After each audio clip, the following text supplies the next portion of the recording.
All right, everybody. Welcome to the Scotch Malt Whiskey Society on this beautiful Thursday evening. March, what is it? March 13th? March March 14th. 14th.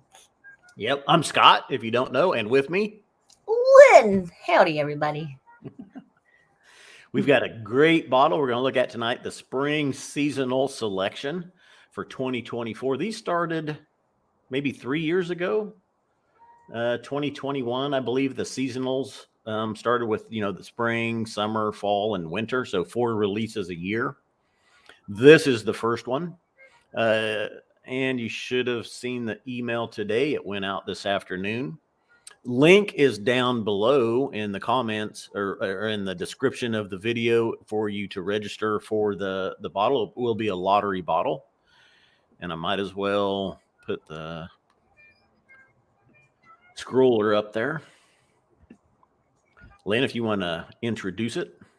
All right. So we have 10.253 called Seas, Beach, Cliffs, and Waves. And this is 58.7% ABV. It's a 9-year. And it's been aged for 5 years in the ex bourbon hogshead and transferred to a second fill PX hogshead. And magnificent it is. Let's see who's tuning in. I see Bruce Byram is here, Borderlander, Sean Spaeth, Duke McHale, me, my wife, and Whiskey. Don't know if I've seen them tuning in before. Ted Brooks, Christine Daisy, Joe Combs, Kim, KLG223 is here. Haven't seen Kim for the last couple of live streams, I don't believe either. Or maybe Christine has been here as well. All right. Janglin Dram. Yum, yum. Stephen Hedrick tuning in. Okay. He says, Janglin Dram in the glass from Dallas. Wish I had gotten more than one. What was the cask number on that one, Stephen?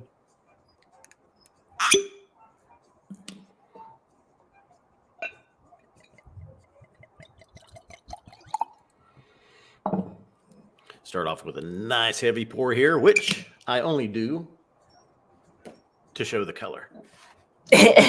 Although since we are just doing one tonight, maybe I will drink all of this. Oh, nice. Look at that sexy thing. Woo! Nice rich color. 9-year-old second fill Pedro Homicide. I mean, it's not necessarily as dark as like you would see, from an exclusive maturation or even a first fill Pedro Jimenez Hogshead.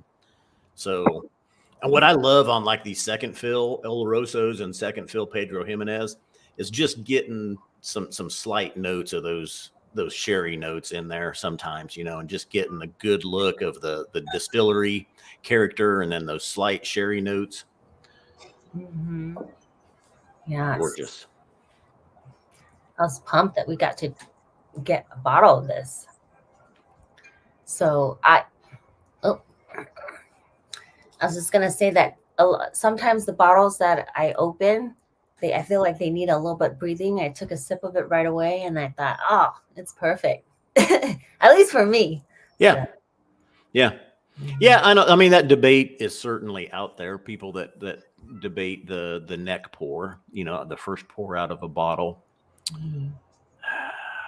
I mean, does it every time? No. I mean, does it make a difference every time? No. But I think most of the time, probably 4 out of 5 times, 80% of the time, a whiskey changes as it gets, some air, as it oxidizes a little bit. Mm-hmm. Mm-hmm. Yeah. And usually for the better. Yes. Yeah. So. Myself.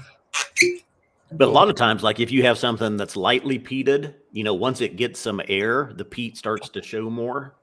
Or you have something that's lightly sherried, and as it gets some air, the sherry notes will start to show more. So it's kind of like those finer influences kind of really expand as it gets some air and oxidizes. Mm-hmm. Very nice. All right. Ooh, that's an oily sea time. This is oily and coastal. Mm-hmm. And man, you just get a blast of sea salt and sea air. Yes, Salted caramel. again. Yes, definitely get that salty butter toast. Burnt paper. Not that I do it all the time. Just kidding. Oh my gosh, I sound like a crazy person. You use it to light your incense? Yes. Mm-hmm. The Pedro Jimenez notes are underneath, kind of. Yeah. It's that oily and coastal, perfect on the nose profile here. Yes. But to me, it kind of reminds me of like summertime when people are just doing like bonfires by the beach or just barbecuing. There's a lot of that happening. grilled fruits on there as well. Grilled on the bonfire. You're grilling some fish, Yeah. white fish, and you got some pineapple and some lemons and limes on there grilling as well. Get a little bit of is that gumbo shrimp, Cajun stuff, and I don't know if you. Yeah, I over here. I guess there were some folks from the south who moved over and they bought like a lot of gumbo stuff, and it was in plastic bags, but you eat through it. Yeah, it's pretty fun and messy. That's the one, like a boil where they boil everything, and then usually they'll like dump it out on the table and you just eat away. Yeah. Mm-hmm. So lots of Cajun spices on the nose for me. Nice. I like that. A little bit of a martini olive too. Oh, yeah. An earthy herbal essence to it. Mm-hmm. Martini olive. My favorite olive is Castro Veltrano olive. Oh, yeah. I love those. Yeah. Really good on salads. Remember how to say it. Although, Borlander actually studied Italian, so he could probably tell me how to say it correctly. Yeah. I see Mamuka tuning in now. Right. And Stephen Hedrick had commented that the 4.360 is what it was he was drinking. Ah. All right, let's get in on the palate, Lynn. Oh, ready. Cheers. Cheers. Mm-hmm.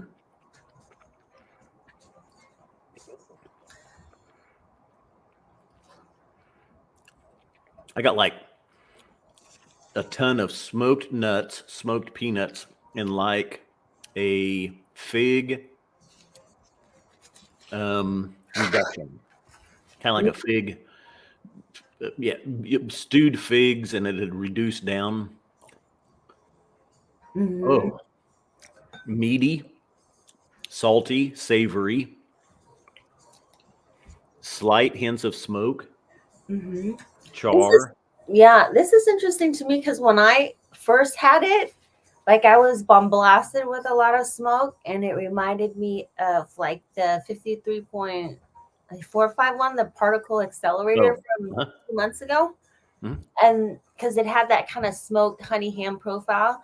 But now that I'm sipping it, I don't taste that brininess as much or that smoked ham as much. Now I feel like the PX cast is kind of taken over.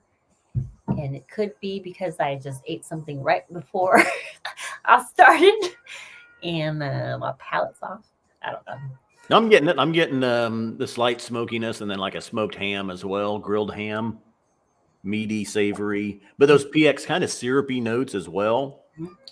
Like, the roasted cherry tomatoes.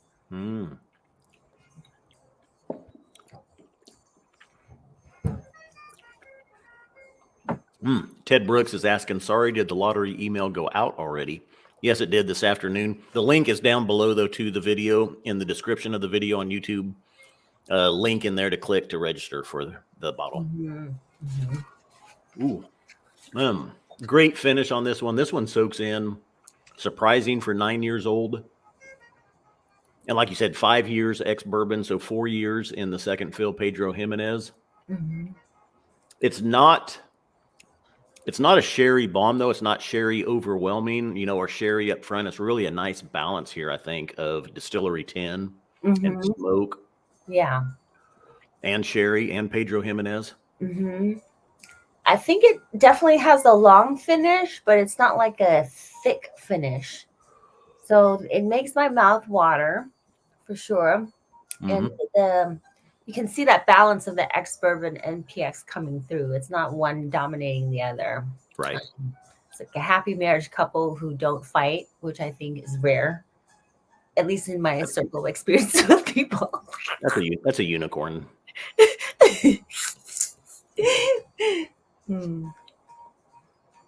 So, yeah. It had almost like the finish to me made my mouth salivate quite a bit and went from minty then to a little bit of cherries and salt and roasted nuts.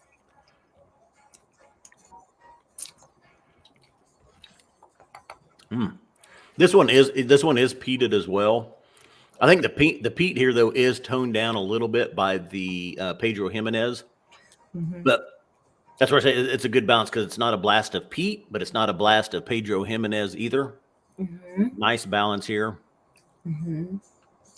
It's got to me like a combination of salt and char. I don't know if that makes sense because some whiskey, like Distillery 53 to me has more of that briny saltiness. And then when you get a little bit of that char, I keep on going back to that Lafroy Cartridge 2013 edition. That kind of more of like that darker, or even like Distillery. This is what number? The 10? I'm back. 10. Yep. 10.253. When they had like their official super sherry bomb release, it had that similar kind of red fruit char thing going on. I don't know if that makes sense. Sure.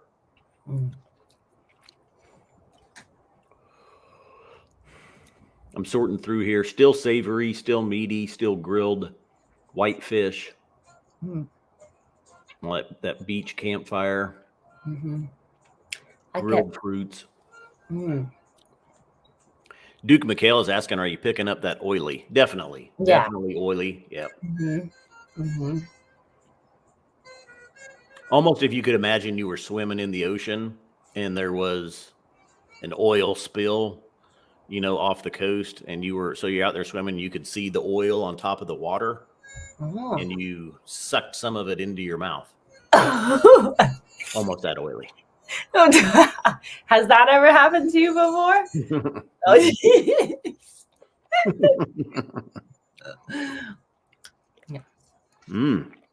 All right. Duke, I think it's oily in the beginning and the mid palate, and in the finish, it just makes my mouth salivate. So then it thins it out a little bit. I gotta put a round of water on mine. Sweeter. Oh, you did? Okay, hold on. I'm behind you. First sip. Sweeter. Still a great finish. Still hanging on. A little bit of a menthol, minty. I think that was there before you even pointed that out. I still like the grilled ham, grilled fish, grilled fruits. It does become more menthol and a little bit drier for me. The saltiness kind of dies down a little bit.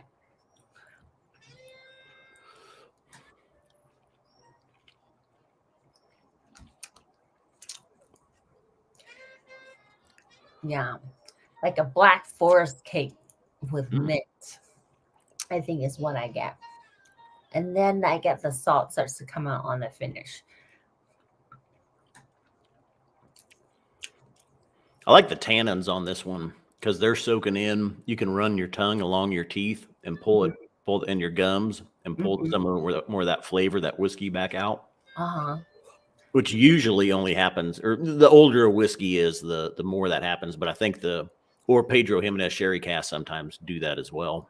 Mhm. So I think that Pedro Jimenez here is allowing it to do that, and it's really, I like it because Yeah, all you have to it's do is run your tongue along there and just pull more of it out. yes, like Duke, with water, like what Scott was saying, you can just feel that tannins pulling through, and it's a lot more apparent when it hits when water is exposed. So I definitely feel that dryness and that lingering texture quality to it for sure. I just realized too, we should qualify, or I should qualify the neck pour statement. My bottle's actually been open for a few days, actually, because I got this several days ago. I've opened it and had a couple pours of it out of this, so it's had a little bit of air. It's already breathed. But like you, I was impressed as soon as I popped the cork the first time. Yeah, yeah, yeah. I was telling Scott earlier, everybody, that some of the bottles, when I crack them open, I feel like they need a week to settle in. I took a sip of it and I said, it's perfect right off the bat. So I was pretty pumped. Yeah. I just put a second round of water on here, so let's see what happens. Oh, Gorgeous, beautiful whiskey, neat, beautiful whiskey with that first round. yeah. Mm. And actually, the first couple of times that I had it, I didn't think the peat was showing as much as it is now. Mm. Whereas I think you thought it was actually stronger up front when you first opened it than it is now. Yeah. Mm-hmm. Yeah, I thought the smoke level initially was similar to Distillery 53 when I tried it yesterday. And then now today, it seems a little bit lighter, but that could possibly be because I was scarfing down food before I got here.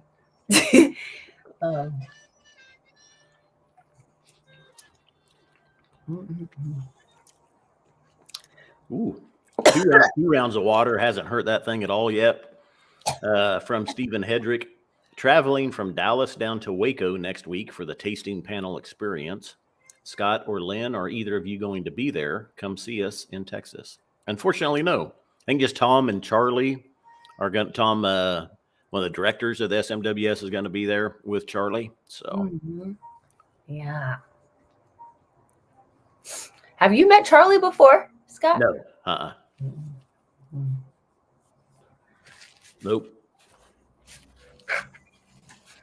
2 rounds. I'm actually going with a third round of water here just because the second round.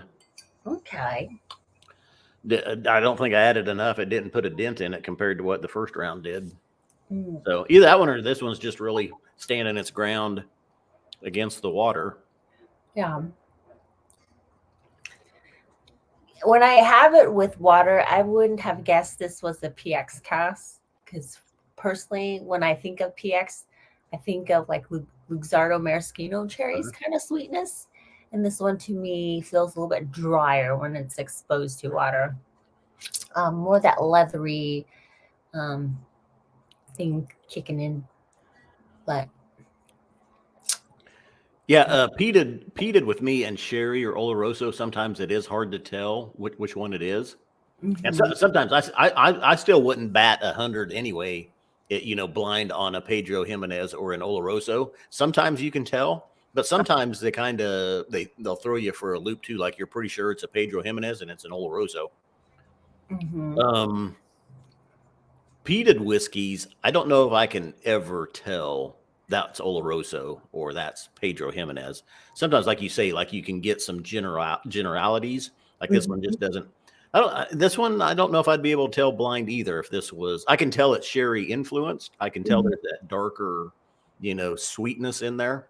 But is it Pedro Jimenez style or is it Oloroso? Yeah, the same. I don't know. Maybe if I sat here with it for a while, there are some hints of like a syrupy sweetness with it that maybe would make me lean Pedro Jimenez, but not guaranteed. Oh, Sean said Distillery 53 Particle Accelerator is one of his favorite bottle in a long time. Yeah. Well, you should try to sign up for the, what is this called? Lottery? Yeah. Well, that's not for Particle Accelerator though. No, but for this one. For this one. Yeah. I think if you like that one a lot. You Oh, like, I got you. I'm slow. I'm really tired. You know, we were so the March particle accelerator was released, I want to say the February outturn. February, yeah. And then the March outturn in Tampa, again, when I was down there, I had several people that were had me check to see if any more was still available and was still talking about particle accelerator. Mm-hmm. That was awesome. But see, I think that one was a second fill Oloroso. Yeah. I'm not a good check. Look that one up. Okay. Which was very nice too. And that's what it is like this one as well. Like it's just kind of some of those nice subtle hints of that sherry coming in there with the peated character. Yeah. Let me see here. I've got 3 healthy rounds of water on this. And outside of the fact that I can tell the ABV is a little bit lower, the taste on this one is still gorgeous. I mean, it's still, everything is still there. It just, I've got it down enough that some of that ABV burn is gone. But I mean, it's still, this one's handling water wonderfully. Yeah. It's just, to answer your question about that 53.451 particle accelerator, it was 7 years in a hogshead, and then the rest was in a first fill Spanish Oloroso. Oh, first fill. Okay. Yeah. Okay, so now that I'm sipping it again and the water settling in, the saltiness is coming through for me with that water. I've got a fickle tongue tonight. Mm-hmm. I'm going a little bit. I mean, I think we've touched on all this, but look, there's a little bit of a charcuterie board here. There's a little bit of salted meat with some cheese, with some honeycomb, and with some fig spread on it. Mm-hmm. Get some Gouda. I love that. Yeah, exactly. Mm-hmm. Yeah, gorgeous whiskey. Yeah. Some pecorino. And that's all the cheese I got, Scott. There's all kinds of cheeses. All right. All right. Well, I think we can. You got anything else you want to add? Nope. Aside from I like this, and if you like smoky whiskey, this is a no-brainer, I think. Yeah. Oh yeah. Yeah. Get some outstanding cask, of course, from Distillery 10. Do some great whiskeys. This one's no exception. Link is down below once again in the comments if you want to register. You have to be a member. If you're watching this and you're not a member of the SMWS, go to smwsa.com for more information on becoming a member. This is, great. As Duke just pointed out again, another seasonal release. This is the spring seasonal 2024. So the first of 4 for the year.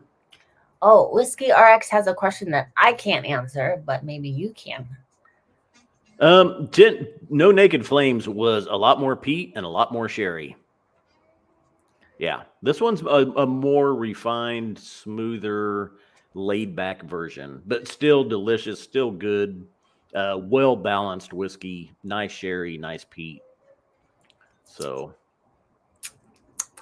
yeah, I like this because I was able to eat prosciutto, and oh man, I would just hunker that down so much. That's my favorite. It has that profile. Yeah.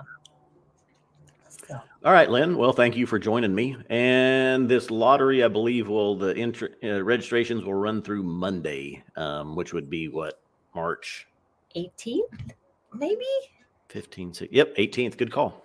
All right, cool. So you'll have till Monday to get registered, and then notifications about. We do random draws, and some people ask about this. We do random draws. There are 220 bottles available. Generally, we have 400 to 500 people that put in for these special releases. We will draw 220 names, and usually there's 20 to 40 people that don't end up buying it. So we go down after we give everybody 2 or 3 days to make their purchase. After that, we go down the list, and the next 20 to 30 people, however many bottles didn't sell, we'll notify them. So just because you don't get the notice on that first round doesn't mean you didn't win. And sometimes it even goes into 3 rounds. So, oh, that's good to know. hold your head up high. That's Don't- right. Don't give up. Don't Scotch block yourself. All right, as we say on the back of every Scotch Malt Whiskey Society bottling, this whiskey is not for swigging, glugging, or knocking back. Please drink responsibly. Cheers. Cheers. Bye. Okay.